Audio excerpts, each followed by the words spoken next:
आहे.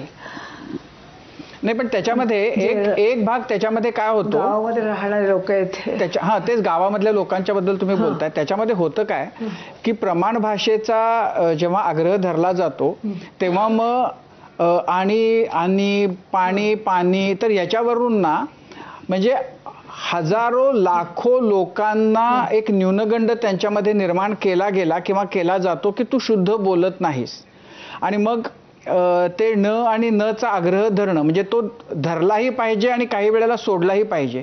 तुमचं काय मत आहे, तो कुठं धरला पाहिजे आणि कुठं आग्रह तो सोडला पाहिजे? नाही, मी सांगते तुम्हाला, ऐका की प्रत्येक भाषेच्या बोली भाषा असतात निरनिराळ्या ठिकाणी. म्हणजे नागपूरकडची वेगळी असेल, कोल्हापूरकडची वेगळी असेल, अहिराणी बोली वेगळी असेल, कोकणी बोली वेगळी असेल, गोव्याकडची बोली वेगळी.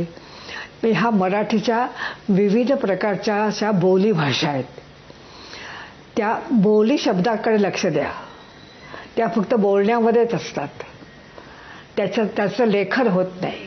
कारण त्याचं एखाद्या समजा तसं लिहिलं तर दुसऱ्या माणसाला कळणार सुद्धा नाही काय लिहिलं आहे.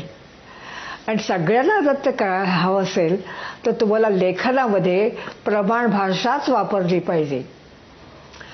म्हणजे तुम्ही समजा एखादी लघुकथा लिहिली आणि त्याच्यामध्ये एखादा ग्रामीण मनुष्य बोलतोय तेवढ्या पुरतं लिहा ना त्याचं भाषण, पण संबंध लेख तुम्हाला त्या ग्रामीण भाषेमध्ये लिहिता येणार नाही.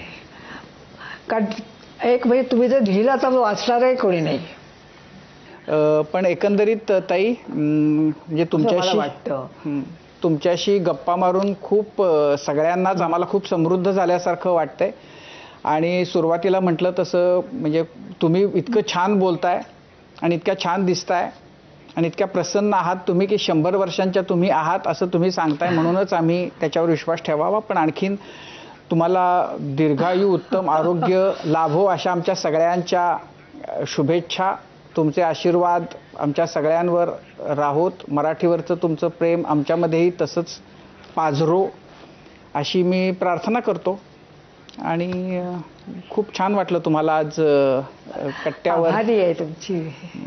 सगळे मार्क भाषेच्या पेपरमध्ये मिळवणं हे फार कठीण असतं आणि त्यातल्या त्यात मार्क वाढवण्याचा, गुण वाढवण्याचा पर्याय म्हणून व्याकरणा